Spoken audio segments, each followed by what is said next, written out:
NCLEX National Council Licensure Examination, NCLEX PN Free Exam Dumps Questions and Answers. Question 1. A middle-aged woman tells the nurse that she has been experiencing irregular menses for the past 6 months. The nurse should assess the woman for other symptoms of Option A, climacteric. Option B, menopause. Option C, perimenopause. Option D, postmenopause. The correct answer is option C, perimenopause. Perimenopause refers to a period of time in which hormonal changes occur gradually, ovarian function diminishes, and menses become irregular. Perimenopause lasts approximately 5 years. Climacteric is a term applied to the period of life in which physiologic changes occur and result in cessation of a woman's reproductive ability and lessened sexual activity in males. The term applies to both genders. Climacteric and menopause are interchangeable terms when used for females. Menopause is the period when permanent cessation of menses has occurred. Postmenopause refers to the period after the changes accompanying menopause are complete, health promotion and maintenance. Question 2. When obtaining a health history on a menopausal woman, which information should a nurse recognize as a contraindication for hormone replacement therapy? Option A, family history of stroke. Option B, ovaries removed before age 45. Option C, frequent hot flashes and or night sweats. Option D, unexplained vaginal bleeding. The correct answer is option D, unexplained vaginal bleeding. Unexplained vaginal bleeding is a contraindication for hormone replacement therapy. Family history of stroke is not a contraindication for hormone replacement therapy. If the woman herself had a history of stroke or other blood clotting events, hormone therapy could be contraindicated. Frequent hot flashes and or night sweats can be relieved by hormone replacement therapy, health promotion and maintenance. Question 3. Which of the following statements, if made by the parents of a newborn, does not indicate a need for further teaching about cord care? Option A. I should put alcohol on my baby's cord 34 times a day. Option B. I should put the baby's diaper on so that it covers the cord. Option C. I should call the physician if the cord becomes dark. Option D. I should wash my hands before and after I take care of the cord. The correct answer is option D. I should wash my hands before and after I take care of the cord. Parents should be taught to wash their hands before and after providing cord care. This prevents transferring pathogens to and from the cord. Folding the diaper below the cord exposes the cord to air and allows for drying. It also prevents wet or soiled diapers from coming into contact with the cord. Current recommendations include cleaning the area around the cord 34 times a day with a cotton swab but do not include putting alcohol or other antimicrobials on the cord. It is normal for the cord to turn dark as it dries. A health promotion and maintenance. Question 4. The nurse is teaching parents of a newborn about feeding their infant. Which of the following instructions should the nurse include? Option A. Use the defrost setting on microwave oven still warm bottles. Option B. When refrigerating formula, don't feed the baby partially used bottles after 24 hours. Option C. When using formula concentrate, mix 2 parts water and 1 part concentrate. Option D. If a portion of one bottle is left for the next feeding, go ahead and add new formula to fill it. The correct answer is option A. Use the defrost setting on microwave oven still warm bottles. Parents must be careful when warming bottles in a microwave oven because the milk can become superheated. When a microwave oven is used, the defrost setting should be chosen, and the temperature of the formula should be checked before giving it to the baby. Refrigerated, partially used bottles should be discarded after 4 hours because the baby might have introduced some pathogens into the formula. Returning the bottle to the refrigerator does not destroy pathogens. Formula concentrate and water are usually mixed in a 1-to-1 ratio of 1 part concentrate and 1 part water. Infants should be offered fresh formula at each feeding. Partially used bottles should not have fresh formula added to them. Pathogens can grow in partially used bottles of formula and be transferred to the new formula, health promotion and maintenance. Question 5. The nurse is assessing the dental status of an 18-month-old child. How many teeth should the nurse expect to examine? Option A. 6, Option B. 8, Option C. 12, Option D. 16. The correct answer is Option C. 12. In general, children begin dentition around 6 months of age. During the first 2 years of life, a quick guide to the number of teeth a child should have is as follows: subtract the number 6 from the number of months and the age of the child. In this example, the child is 18 months old, so the formula is 18:6 equals 12. An 18-month-old child should have approximately 12 teeth. Health promotion and maintenance. Question 6. Which of the following physical findings indicates that an 11-12-month-old child is at risk for developmental dysplasia of the hip? Option A, refusal to walk. Option B, not pulling to a standing position. Option C, negative Trendelenburg sign. Option D, negative Ortolani sign. The correct answer is option B, not pulling to a standing position. The nurse might be concerned about developmental dysplasia of the hip if an 11-12-month-old child doesn't pull to a standing position. An infant who does not walk by 15 months of age should be evaluated. Children should start walking between 11-15 months of age. Trendelenburg sign is related to weakness of the gluteus medius muscle, not hip dysplasia. Ortolani sign is used to identify congenital subluxation or dislocation of the hip in infants. Health promotion and maintenance. Question 7. When administering intravenous electrolyte solution, the nurse should take which of the following precautions? Option A. Infuse hypertonic solutions rapidly. Option B. Mix no more than 80 milliequivalent of potassium per liter of fluid. Option C. Prevent infiltration of calcium, which causes tissue necrosis and sloughing. Option D. As appropriate, re-evaluate the client's digitalis dosage. He might need an increased dosage because 4-calcium diminishes digitalis's action.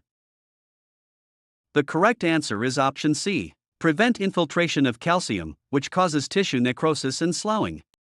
Preventing tissue infiltration is important to avoid tissue necrosis. Choice 1 is incorrect because hypertonic solution should be infused cautiously and checked with the RN if there is a concern. Choice 2 is incorrect because potassium, mixed in the pharmacy per physician order, is mixed at a concentration no higher than 60 milliequivalent/L. Physiological adaptation. Question 8. Teaching about the need to avoid foods high in potassium is most important for which client? Option A, a client receiving diuretic therapy. Option B, a client with an ileostomy. Option C, a client with metabolic alkalosis. Option D, a client with renal disease. The correct answer is option D, a client with renal disease. Clients with renal disease are predisposed to hyperkalemia and should avoid foods high in potassium. Choices 1, 2, and 3 are incorrect because clients receiving diuretics with ileostomy or with metabolic alkalosis are at risk for hypokalemia and should be encouraged to eat foods high in potassium of physiological adaptation.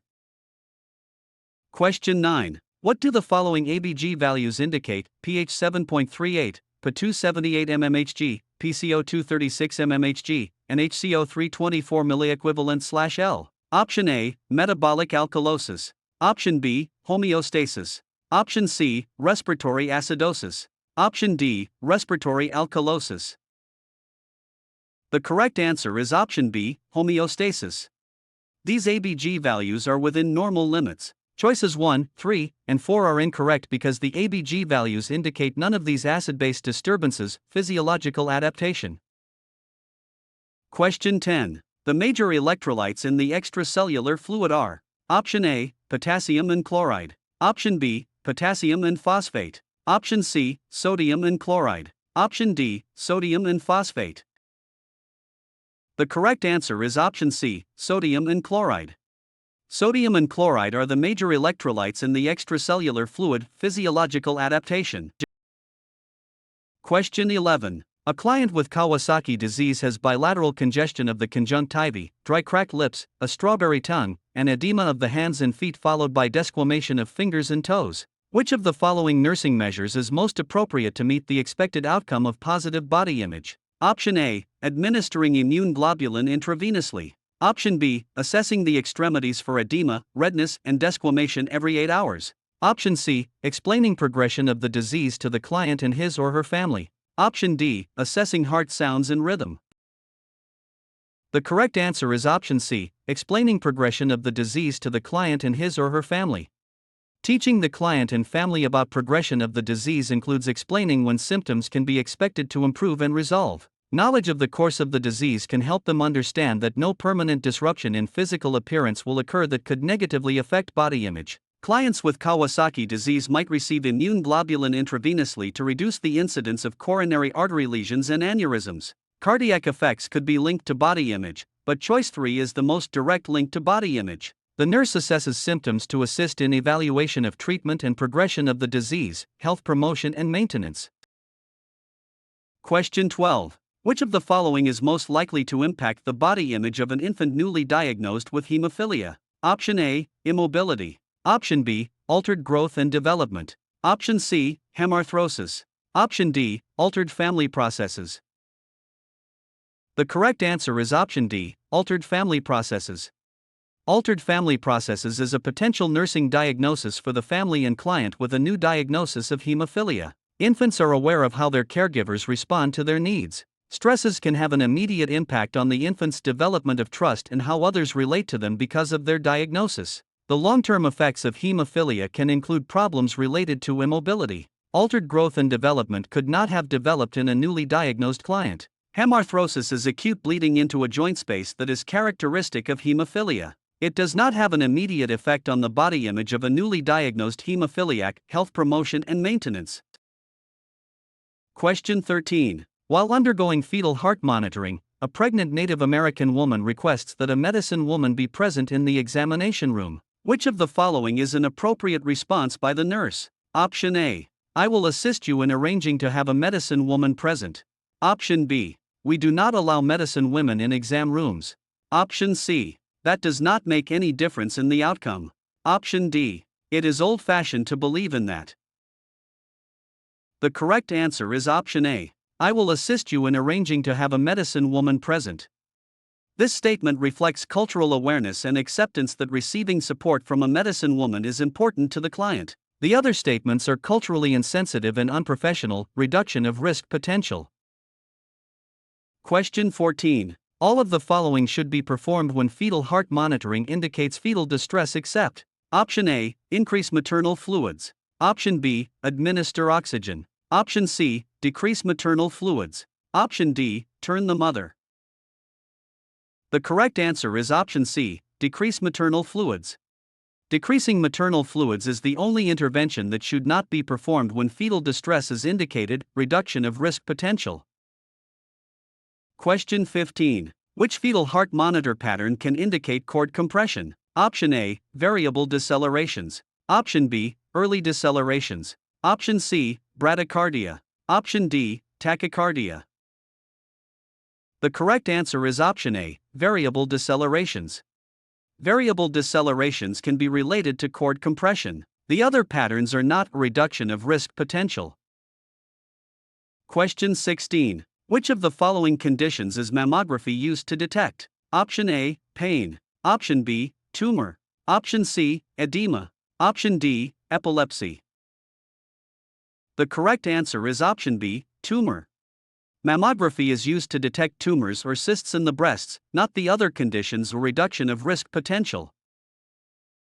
Question 17. Why might breast implants interfere with mammography? Option A. They might cause additional discomfort. Option B. They are contraindications to mammography. Option C. They are likely to be dislodged. Option D. They might prevent detection of masses.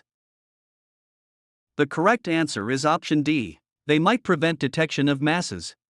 Breast implants can prevent detection of masses. Choices 1, 2, and 3 are not ways in which breast implants interfere with mammography. Reduction of risk potential.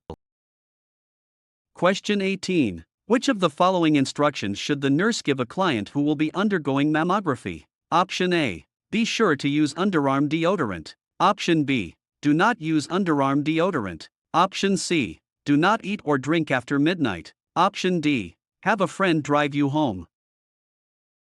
The correct answer is option B. Do not use underarm deodorant. Underarm deodorant should not be used because it might cause confusing shadows on the X-ray film. There are no restrictions on food or fluid intake. No sedation is used, so the client can drive herself home. Reduction of risk potential. Question 19. Which of the following diseases or conditions is least likely to be associated with increased potential for bleeding? Option A. Metastatic liver cancer. Option B. Gram-negative septicemia. Option C. Pernicious anemia. Option D. Iron deficiency anemia. The correct answer is option C. Pernicious anemia. Pernicious anemia results from vitamin B12 deficiency due to lack of intrinsic factor. This can result from inadequate dietary intake, faulty absorption from the GI tract due to a lack of secretion of intrinsic factor normally produced by gastric mucosal cells, and certain disorders of the small intestine that impair absorption. The nurse should instruct the client in the need for lifelong replacement of vitamin B12, as well as the need for folic acid, rest, diet, and support, physiological adaptation.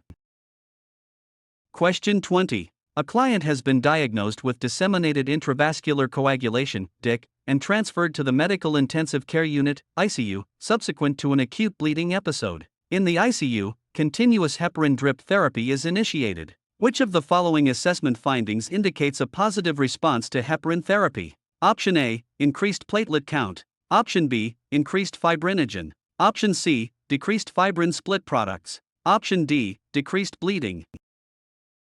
The correct answer is option B, increased fibrinogen. Effective heparin therapy should stop the process of intravascular coagulation and result in increased availability of fibrinogen. Heparin administration interferes with thrombin-induced conversion of fibrinogen to fibrin. Bleeding should cease due to the increased availability of platelets and coagulation factors, physiological adaptation. Question 21. A client, age 28, was recently diagnosed with Hodgkin's disease. After staging, therapy is planned to include combination radiation therapy and systemic chemotherapy with MOPP nitrogen mustard, vincristine, oncovin, prednisone, and procarbazine. In planning care for this client, the nurse should anticipate which of the following side effects to contribute to a sense of altered body image. Option A, Cushingoid appearance. Option B, alopecia.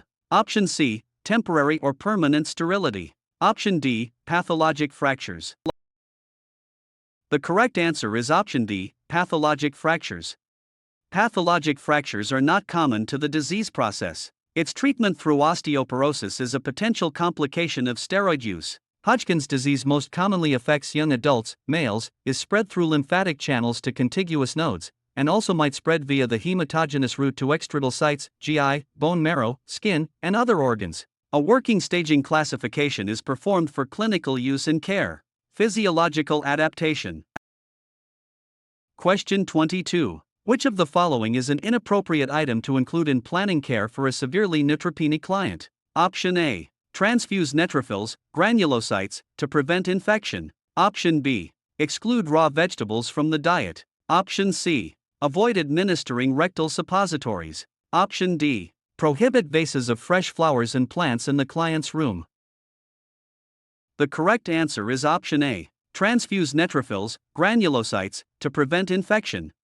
Granulocyte transfusion is not indicated to prevent infection. Produced in the bone marrow, granulocytes normally comprise 70% of all WBCs. They are subdivided into three types based on staining properties: neutrophils, eosinophils, and basophils. They can be beneficial in a selected population of infected, severely granulocytopenic clients, less than 500/mm3, who do not respond to antibiotic therapy and who are expected to experience prolonged suppression of granulocyte production of physiological adaptation. Question 23. Which sign might the nurse see in a client with a high ammonia level? Option A, coma. Option B, edema. Option C, hypoxia. Option D, polyuria. The correct answer is option A, coma. Coma might be seen in a client with a high ammonia level, reduction of risk potential. Question 24. A client with which of the following conditions is at risk for developing a high ammonia level? Option A, renal failure. Option B, psoriasis. Option C, lupus. Option D, cirrhosis. The correct answer is option D, cirrhosis. A client with cirrhosis is at risk for developing a high ammonia level, reduction of risk potential.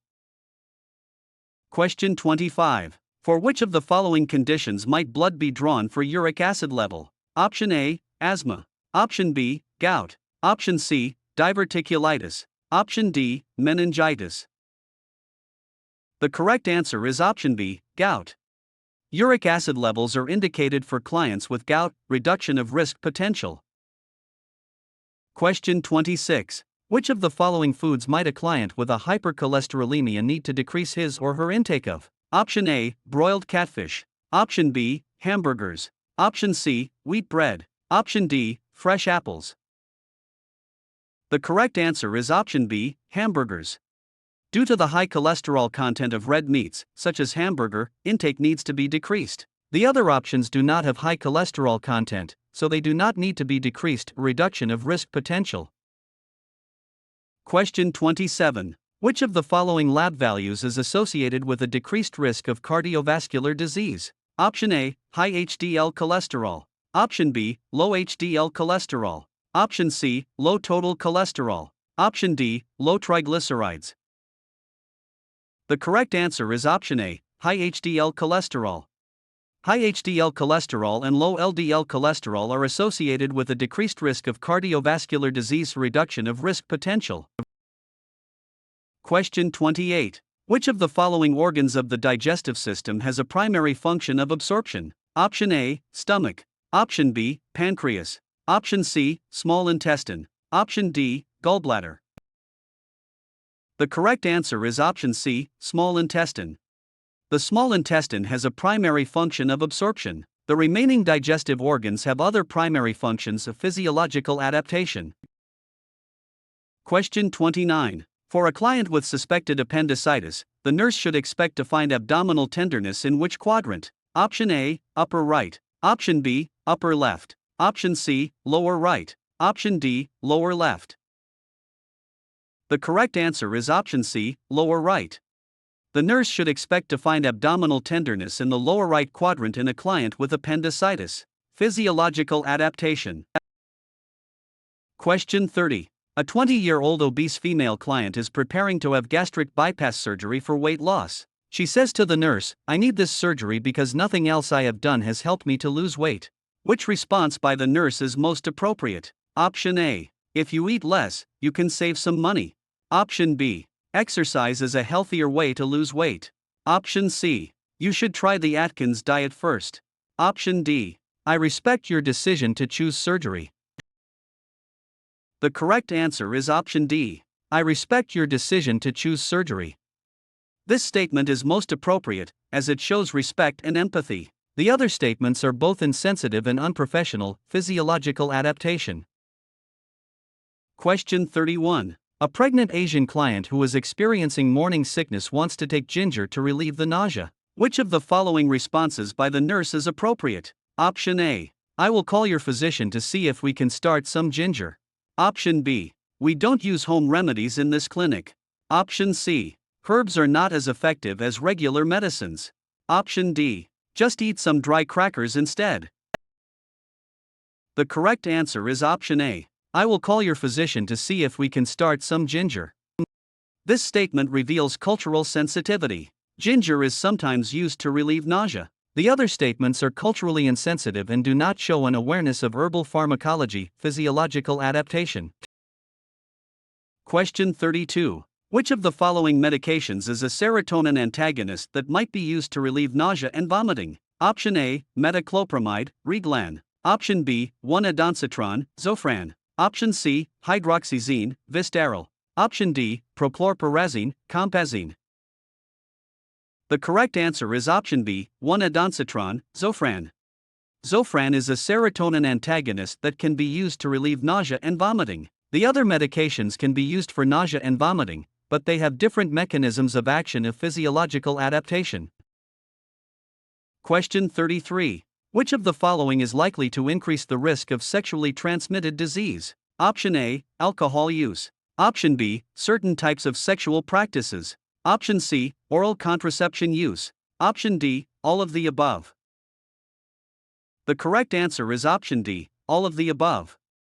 STDs affect certain groups in greater numbers. Factors associated with risk include being younger than 25 years of age, being a member of a minority group, residing in an urban setting, being impoverished, and using crack cocaine. Of physiological adaptation. Question 34. Teaching the client with gonorrhea how to prevent reinfection and further spread is an example of. Option A, primary prevention. Option B, secondary prevention. Option C, tertiary prevention. Option D, primary healthcare prevention. The correct answer is option B, secondary prevention.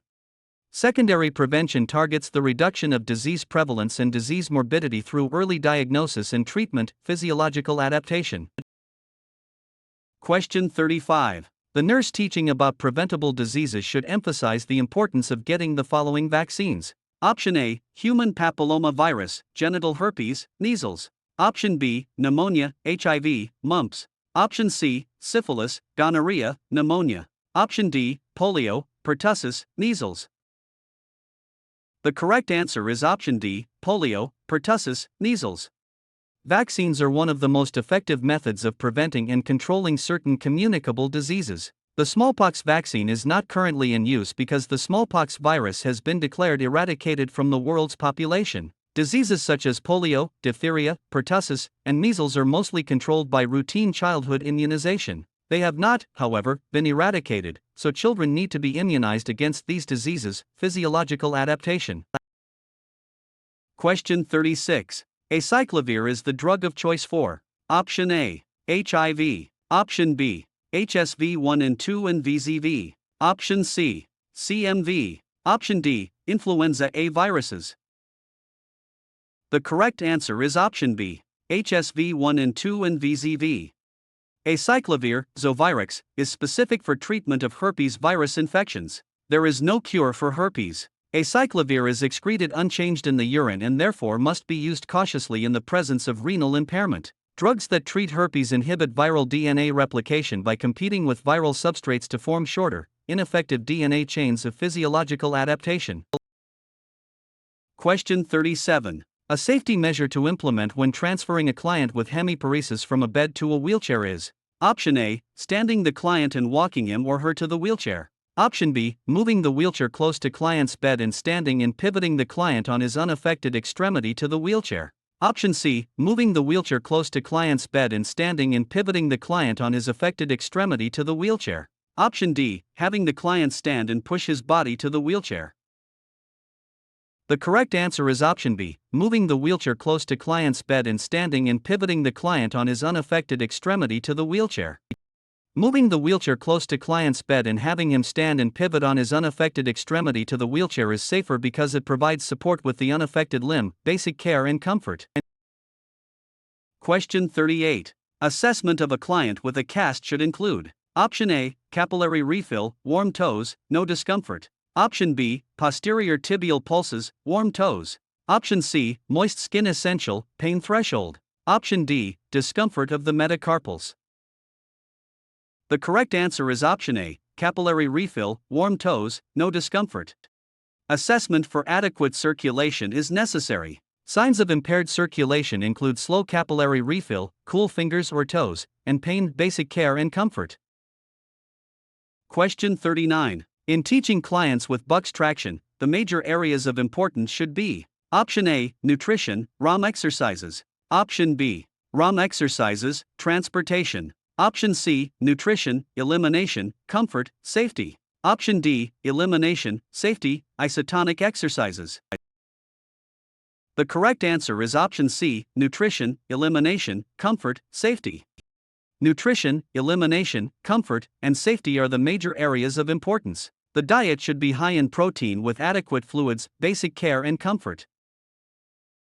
Question 40. When a client informs the nurse that he is experiencing hypoglycemia, the nurse provides immediate intervention by providing Option A, 1 commercially prepared glucose tablet. Option B, 2 hard candies. Option C, 46 ounces of fruit juice with 1 teaspoon of sugar added. Option D, 23 teaspoons of honey. The correct answer is option D, 23 teaspoons of honey.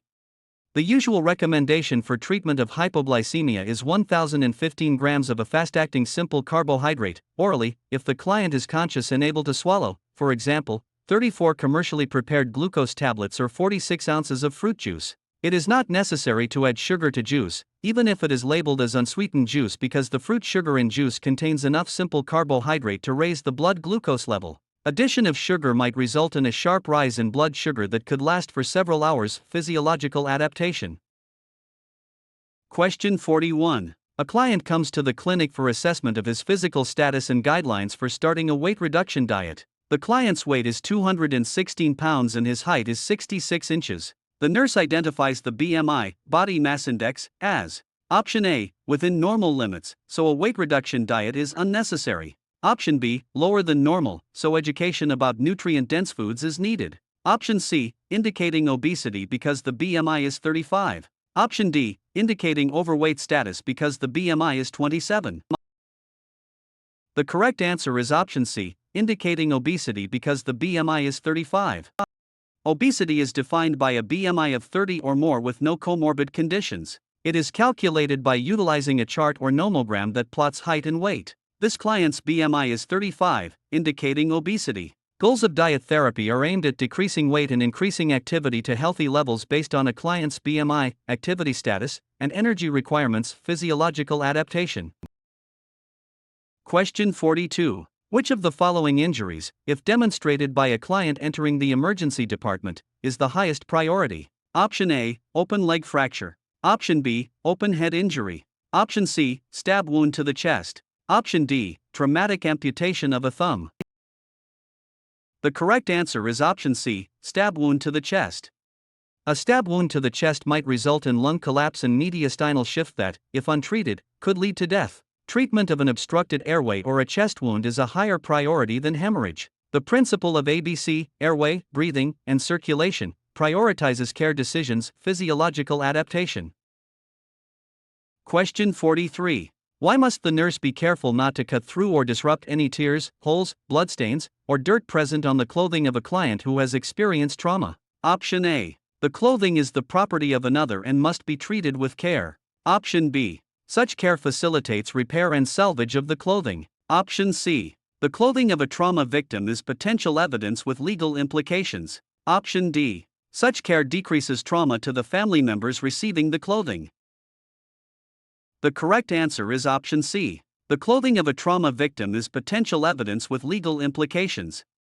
Trauma in any client, living or dead, has potential legal and/or forensic implications. Clothing, patterns of stains, and debris are sources of potential evidence and must be preserved. Nurses must be aware of state and local regulations that require mandatory reporting of cases of suspected child and elder abuse, accidental death, and suicide. Each emergency department has written policies and procedures to assist nurses and other healthcare providers in making appropriate reports. Physical evidence is real, tangible, or latent matter that can be visualized, measured, or analyzed. Emergency department nurses can be called on to collect evidence. Healthcare facilities have policies governing the collection of forensic evidence. The chain of evidence custody must be followed to ensure the integrity and credibility of the evidence. The chain of evidence custody is the pathway that evidence follows from the time it is collected until it has served its purpose in the legal investigation of an incident, physiological adaptation. Question 44. Which of the following terms refers to soft tissue injury caused by blunt force? Option A, contusion. Option B, strain. Option C, sprain. Option D, dislocation. The correct answer is option A, contusion.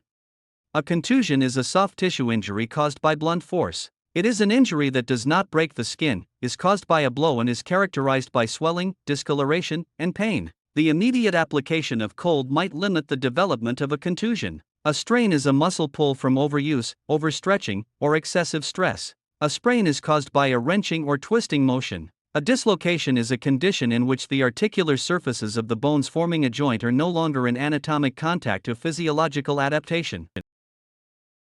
Question 45. A client with dumping syndrome should while a client with GERD should. Option A, sit up 1 hour after meals, lie flat 30 minutes after meals. Option B, lie down 1 hour after eating, sit up at least 30 minutes after eating. Option C, sit up after meals, sit up after meals. Option D, lie down after meals, lie down after meals.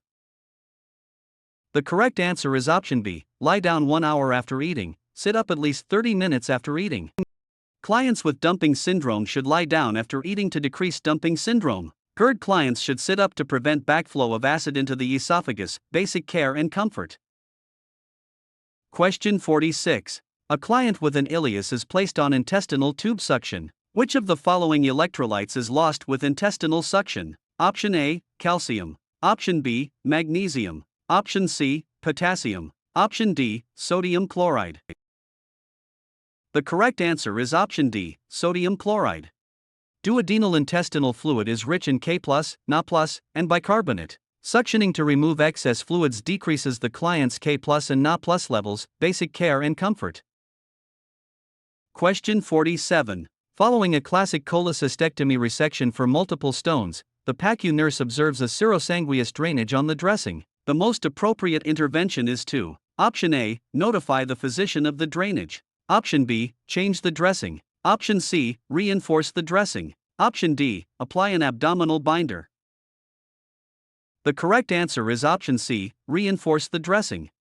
Serosanguineous drainage is expected at this time. The dressing should be reinforced. Changing a new post-op dressing increases the risk of infection. An abdominal binder interferes with visualization of the dressing. A basic care and comfort. Question 48. A client who is immobilized secondary to traction is complaining of constipation. Which of the following medications should the nurse expect to be ordered? Option A, Advil. Option B, Anacid. Option C, Clinicil. Option D, Colis. The correct answer is option D, Colis. Colis is a stool softener that acts by pulling more water into the bowel lumen, making the stool soft and easier to evacuate. Basic care and comfort. Question 49. A client is complaining of difficulty walking secondary to a mass in the foot. The nurse should document this finding as: Option A, plantar fasciitis. Option B, hallux valgus. Option C, hammer toe. Option D, Morton's neuroma. The correct answer is option D, Morton's neuroma.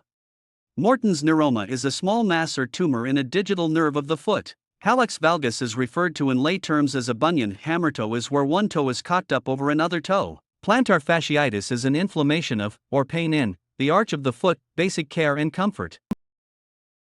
Question 50. A client turns her ankle. She is diagnosed as having a pulled ligament. This should be documented as a: Option A, sprain. Option B, strain. Option C, subluxation. Option D, distoration. The correct answer is option B, strain. A strain is excessive stretching of a ligament. A sprain involves a twisting motion involving muscles. Basic care and comfort.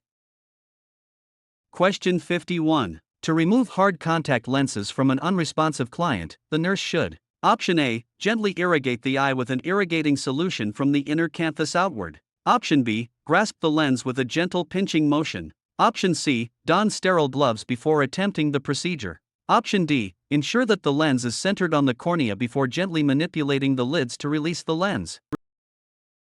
The correct answer is option D, ensure that the lens is centered on the cornea before gently manipulating the lids to release the lens. To remove hard contact lenses, the upper and lower eyelids are gently maneuvered to help loosen the lens and slide it out of the eye. The lens must be situated on the cornea, not the sclera, before removal. An attempt to grasp a hard lens might result in a scratch on the cornea. Clean gloves are an option if drainage is present. Basic care and comfort. Question 52. To remove a client's gown when she has an intravenous line, the nurse should: Option A, temporarily disconnect the intravenous tubing at a point close to the client and thread it through the gown. Option B, cut the gown with scissors. Option C, thread the bag and tubing through the gown sleeve, keeping the line intact. Option D, temporarily disconnect the tubing from the intravenous container and thread it through the gown. The correct answer is option C, thread the bag and tubing through the gown sleeve, keeping the line intact.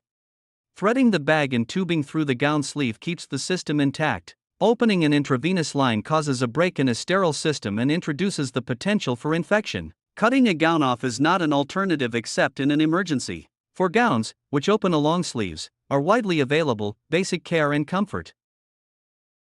Question 53. When making an occupied bed, it is important for the nurse to: Option A, keep the bed in the low position. Option B, use a bath blanket or top sheet for warmth and privacy. Option C, constantly keep side rails raised on both sides. Option D, move back and forth from one side to the other when adjusting the linens. The correct answer is option B, use a bath blanket or top sheet for warmth and privacy. Using a bath blanket or top sheet keeps the client warm and provides privacy. Keeping the bed in the low position and working above raised side rails might strain the nurse's back. Continually moving back and forth to tuck and arrange linen is time-consuming and disorganized. Basic care and comfort. Question 54. Diagnostic genetic counseling, for procedures such as amniocentesis and chorionic villus sampling, allows clients to make all of the following choices except: Option A, terminating the pregnancy. Option B, preparing for the birth of a child with special needs. Option C, accessing support services before the birth. Option D, completing the grieving process before the birth. The correct answer is option D, completing the grieving process before the birth. If findings are ominous, the grieving process will not be completed before birth. If the couple elects to terminate a pregnancy based on diagnostic tests, there will be grief and concerns for future pregnancies. Couples might choose to access support services and prepare for the birth of an infant with special needs. Some fetal conditions can be treated in utero, health promotion and maintenance. Question 55. A client who is experiencing infertility says to the nurse, "I feel I will be incomplete as a man/woman if I cannot have a child."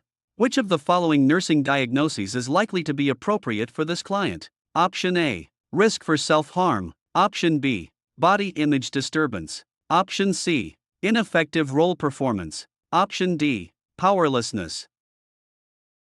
The correct answer is option B, body image disturbance.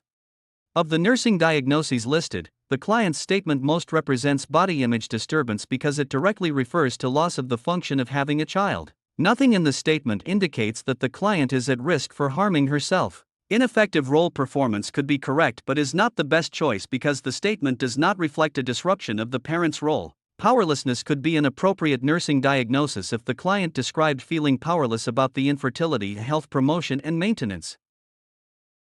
Question 56. Which of the following foods is a complete protein? Option A, corn. Option B, eggs. Option C, peanuts, sunflower seeds. The correct answer is option B, eggs. Eggs are a complete protein. The remaining options are incomplete proteins, health promotion and maintenance.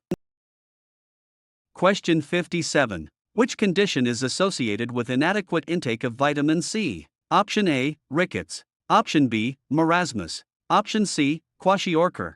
Option D, scurvy. The correct answer is option D, scurvy. Scurvy is associated with inadequate intake of vitamin C. The remaining choices refer to other nutritional deficiencies, health promotion and maintenance. Question 58. What is the primary nutritional deficiency of concern for a strict vegetarian? Option A, vitamin C. Option B, vitamin B12. Option C, vitamin E. Option D, magnesium. The correct answer is option B, vitamin B12. Vitamin B12 is the primary nutritional deficiency of concern for a strict vegetarian, health promotion and maintenance. Question 59. How often should the nurse change the intravenous tubing on total parenteral nutrition solutions? Option A, every 24 hours. Option B, every 36 hours. Option C, every 48 hours. Option D, every 72 hours. The correct answer is option A, every 24 hours. The nurse should change the intravenous tubing on total parenteral nutrition solutions every 24 hours, due to the high risk of bacterial growth, health promotion and maintenance. Question 60. Which of the following values should the nurse monitor closely while a client is on total parenteral nutrition? Option A, calcium. Option B, magnesium. Option C, glucose. Option D, cholesterol. The correct answer is option C, glucose. Glucose is monitored closely when a client is on total parenteral nutrition, due to high glucose concentration in the solutions. The other values are not monitored as closely as health promotion and maintenance. Question 61. A teenage client is admitted to the hospital because of acetaminophen, Tylenol, overdose. Overdoses of acetaminophen can precipitate life-threatening abnormalities in which of the following organs? Option A, lungs. Option B, liver. Option C, kidneys. Option D, adrenal glands. The correct answer is option B, liver.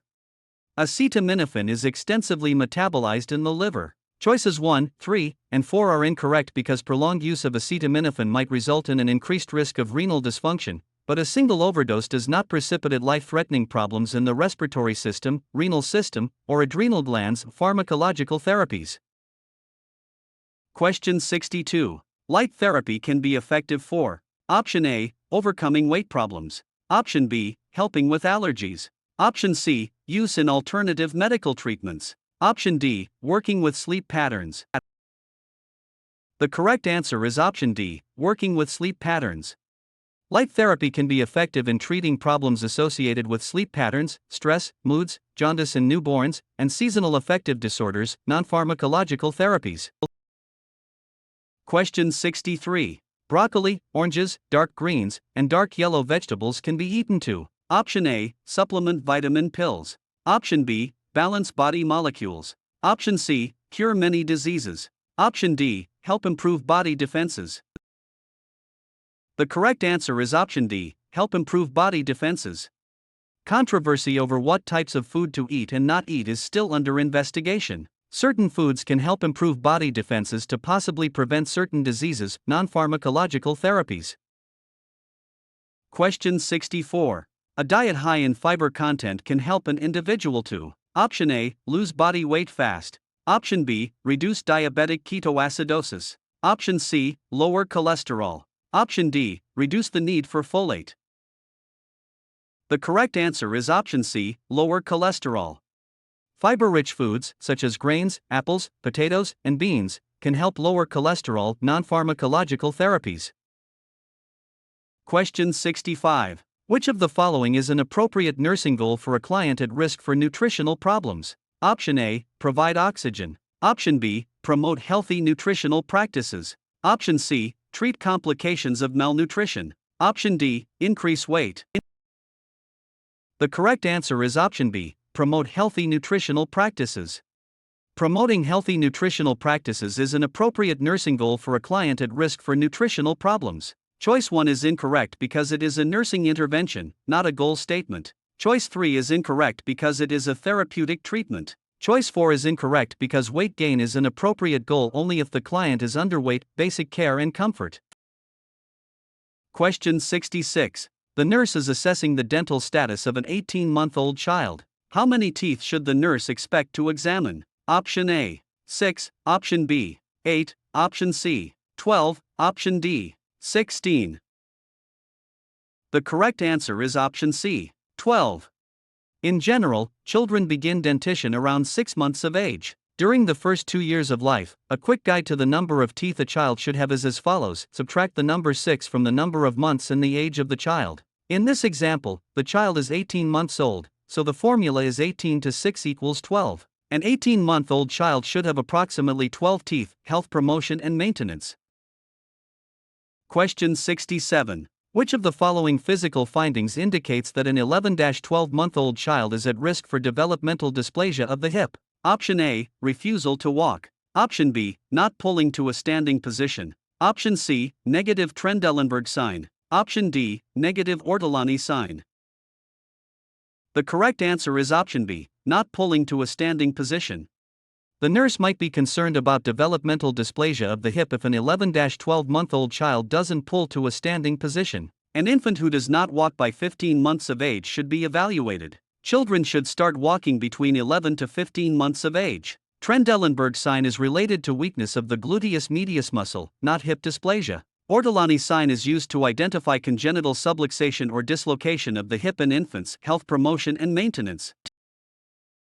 Question 68. Nurses caring for clients who have cancer and are taking opioids need to assess for all of the following except: Option A, tolerance. Option B, constipation. Option C, sedation. Option D, addiction. The correct answer is option D, addiction. Addiction is not of primary concern when treating the pain of terminally ill clients. Clients with cancer who are taking opioid analgesics can develop tolerance, constipation, and sedation. Basic care and comfort. Question 69. The goals of palliative care include all of the following except: Option A, giving clients with life-threatening illnesses the best quality of life possible. Option B, taking care of the whole person: body, mind, spirit, heart, and soul. Option C, no interventions are needed because the client is near death. Option D, supportive needs of the family and client. The correct answer is option C, no interventions are needed because the client is near death. The goals of palliative care include choices 1, 2, and 4. Choice 3 is not part of palliative care. All aspects of medical, emotional, social, and spiritual needs of the dying client should be focused on until the end of life. Basic care and comfort. Question 70. Major competencies for the nurse giving end-of-life care include: Option A, demonstrating respect and compassion, and applying knowledge and skills in care of the family and the client. Option B, assessing and intervening to support total management of the family and client. Option C, setting goals, expectations, and dynamic changes to care for the client. Option D, keeping all sad news away from the family and client. The correct answer is option A, demonstrating respect and compassion, and applying knowledge and skills in care of the family and the client. There are many competencies that the nurse must have to care for families and clients at the end of life. Demonstration of respect and compassion as well as using knowledge and skills in the care of the client and family are major competencies, basic care and comfort. Question 71. Assessment of the client with an arteriovenous fistula for hemodialysis should include: Option A, inspection for visible pulsation. Option B, palpation of thrill. Option C, percussion for dullness. Option D, auscultation of blood pressure. The correct answer is option B, palpation of thrill. Thrill should be present. The client should be taught to check this daily at home. Pulsation is not typically visible. Percussion gives no information about the patency of a fistula. Blood pressure is not auscultated in a limb with an AVF. Auscultation of the AVF, for a brute, is part of an assessment for patency of physiological adaptation. Question 72. A client with stress incontinence should be advised: Option A, to purchase absorbent undergarments. Option B, that Kegel exercises might help. Option C, that effective surgical treatments are non-existent. Option D, that behavioral therapy is ineffective. The correct answer is option B, that Kegel exercises might help. Kegel exercises, tightening and releasing the pelvic floor muscles, might improve stress incontinence. Choice 1 is not an appropriate treatment for stress incontinence. Several effective surgical treatments exist. Lifestyle and dietary modifications can also be helpful. Physiological adaptation. Question 73. An appropriate intervention for the client with suspected genitourinary trauma and visible blood at the urethral meatus is: Option A, insertion of a Foley catheter.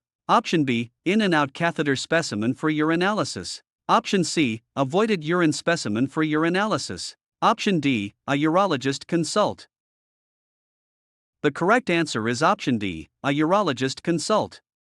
A urologist consult is appropriate for a client with visible blood at the urethral meatus and suspected trauma. Choices 1 and 2 are contraindicated. A urinalysis might be ordered by the physician, but the question does not provide enough information to make choice 3 the correct answer. Physiological adaptation.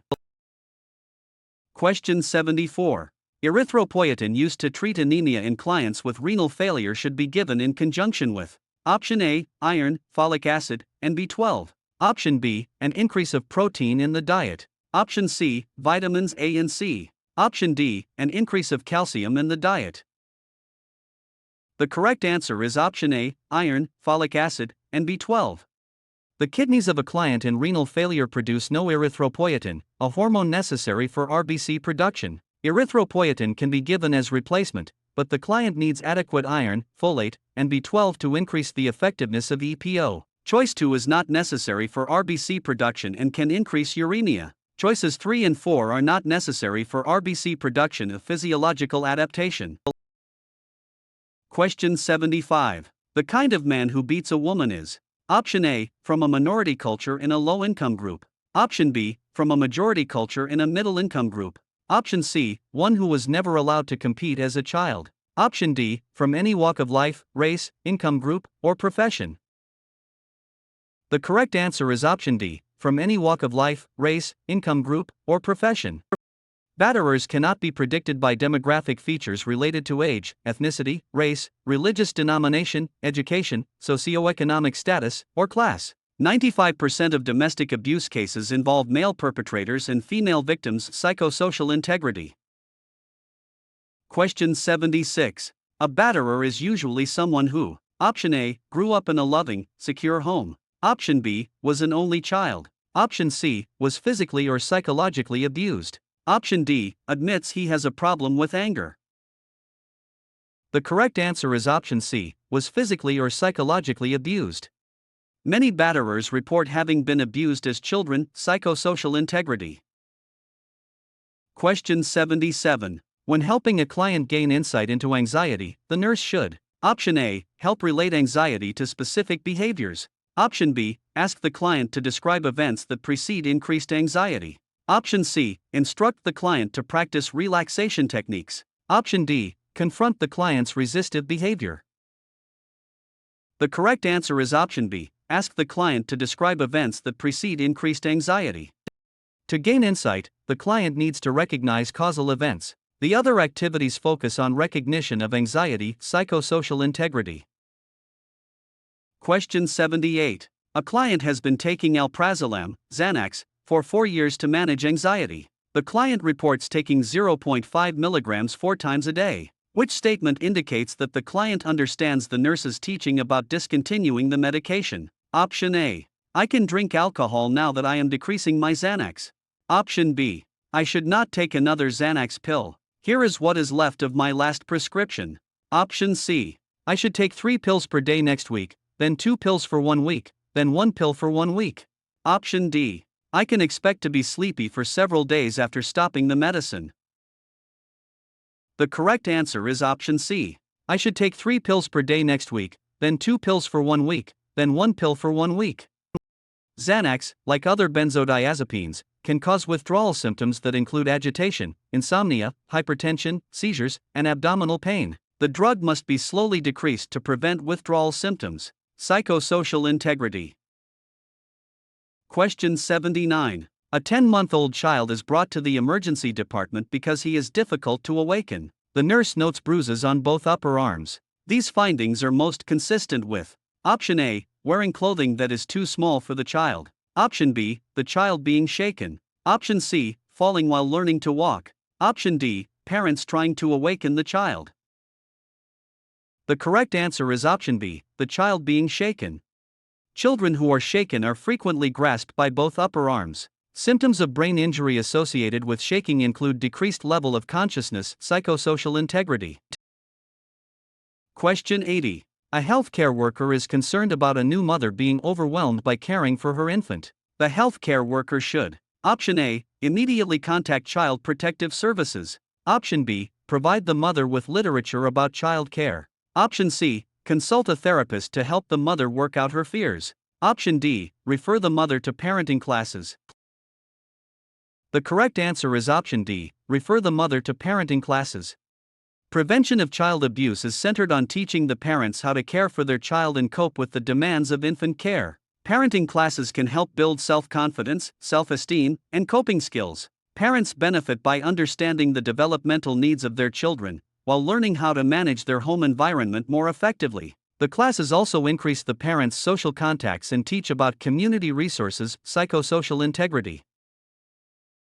Question 81. Which of the following methods of contraception is able to reduce the transmission of HIV and other STDs? Option A, intrauterine device, IUD. Option B, Norplant. Option C, oral contraceptives. Option D, vaginal sponge.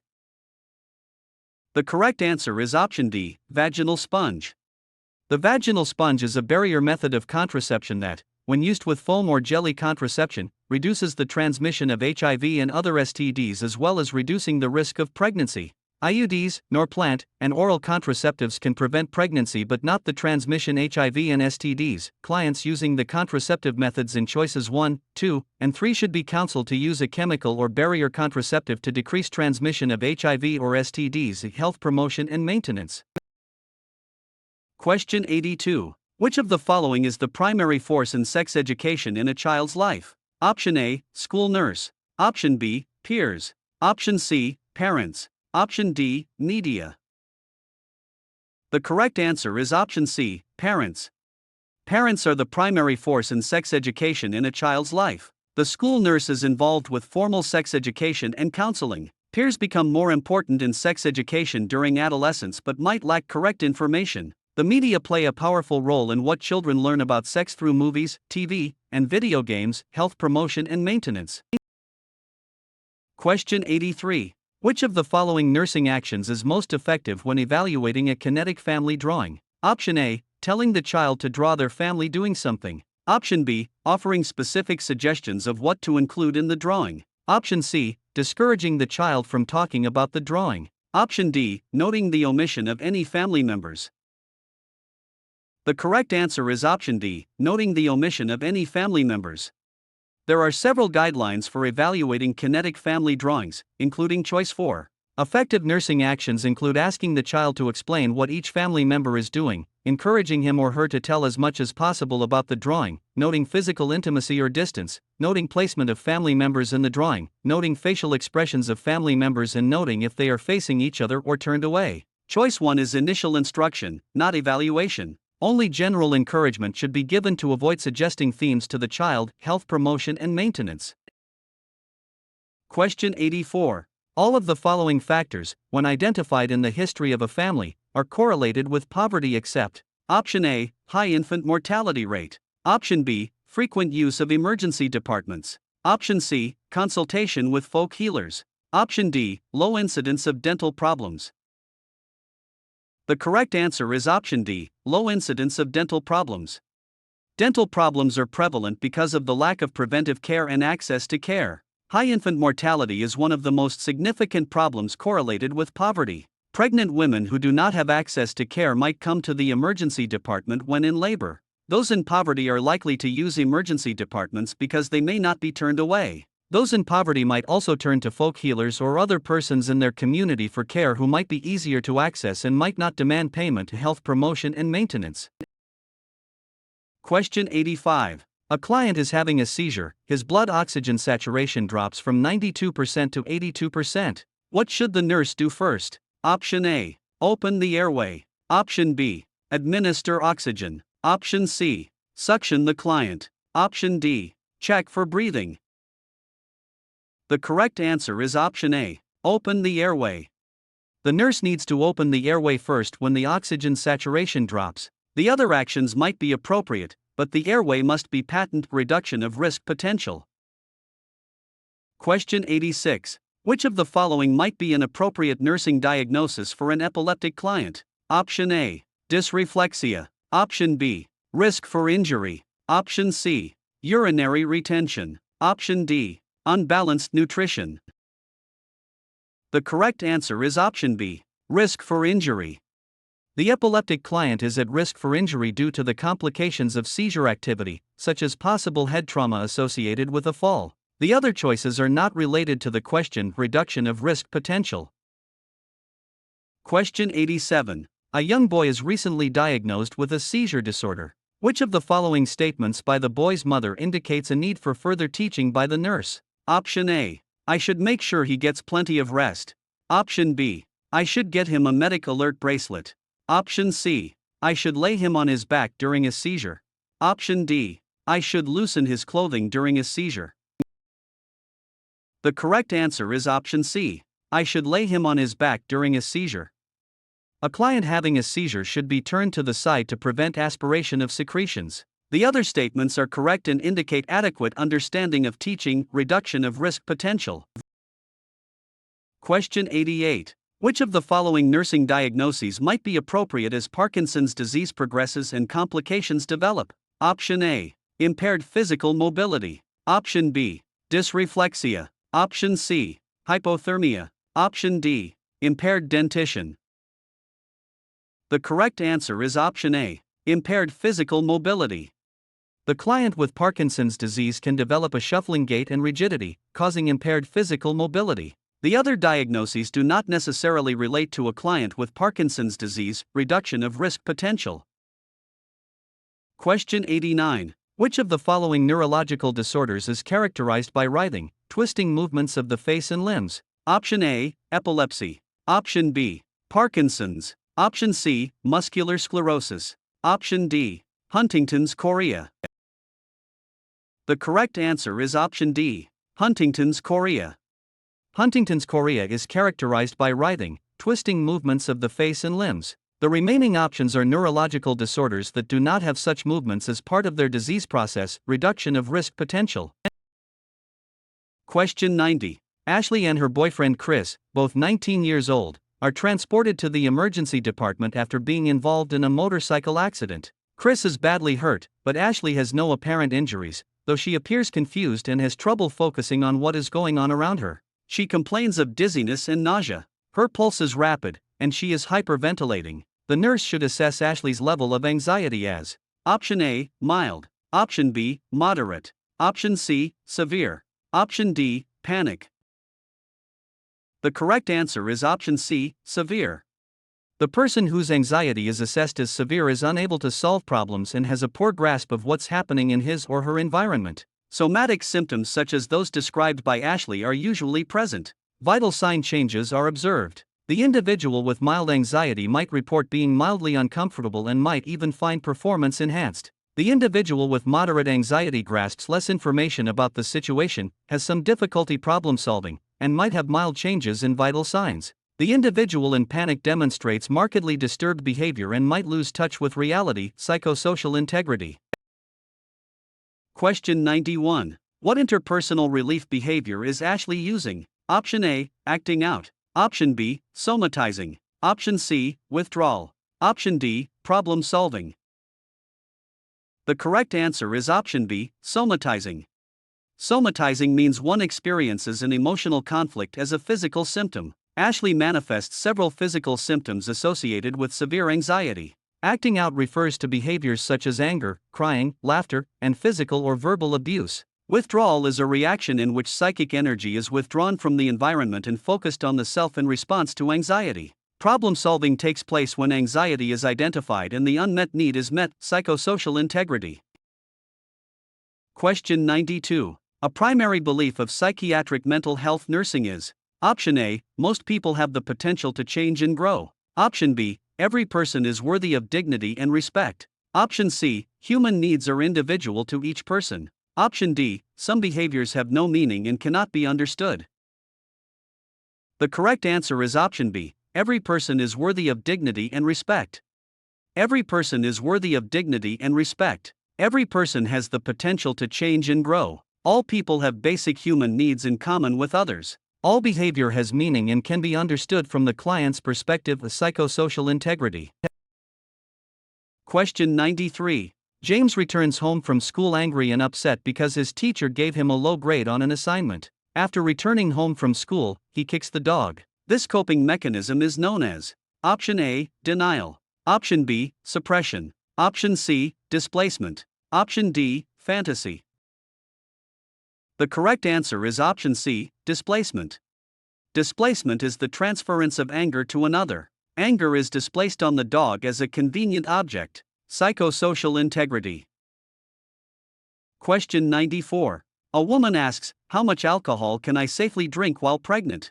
The nurse's best response is Option A, the amount of alcohol that is safe during pregnancy is unknown. Option B, consuming 1 or 2 beers or glasses of wine a day is considered safe for a healthy pregnant woman. Option C, drinking 3 or more drinks on any given occasion is the only harmful type of drinking during pregnancy. Option D, you can have a drink to help you relax and get to sleep at night. The correct answer is option A, the amount of alcohol that is safe during pregnancy is unknown. The amount of alcohol that is safe during pregnancy is unknown. Fetal alcohol syndrome is a combination of mental and physical abnormalities present in infants born to mothers who have consumed alcohol during pregnancy. Psychosocial integrity. Question 95. A client is taking hydrocodone, Vicodin, for chronic back pain. The client has required an increase in the dose and asks whether this means he is addicted to Vicodin. The nurse should base her reply on the knowledge that Option A, the client's body has developed tolerance, requiring more drug to produce the same effect. Option B, the client is preoccupied with getting the drug and is experiencing loss of control, indicating drug dependence. Option C, addiction is the term used to describe physical dependence with withdrawal symptoms and tolerance. Option D, the client has a dual diagnosis of substance abuse and chronic back pain. The correct answer is option A, the client's body has developed tolerance, requiring more drug to produce the same effect. Drug tolerance is characterized by the ability to ingest a larger dose without adverse effect and decreased sensitivity to the substance. Substance dependence is a severe condition indicating physical problems and disruption of the person's social, family, and work life. The psychological behaviors related to substance use are termed addiction. Dual diagnosis is the coexistence of substance abuse and psychiatric disorders. Psychosocial integrity.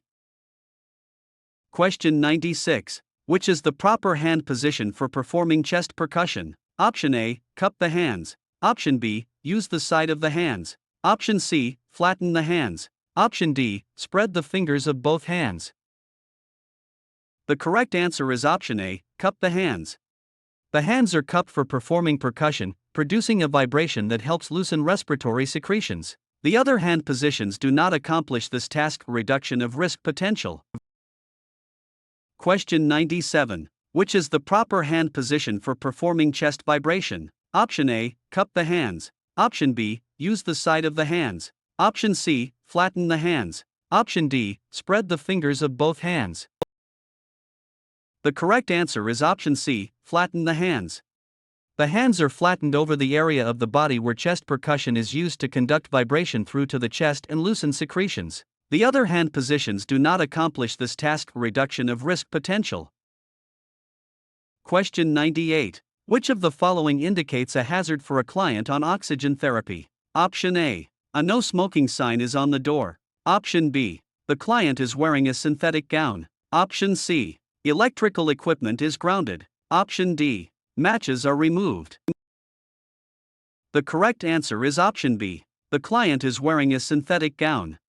A synthetic gown might generate sparks of static electricity, which can be a fire hazard, particularly in the presence of oxygen. The client on oxygen therapy should wear a cotton gown. The remaining options are appropriate safety measures. Reduction of risk potential.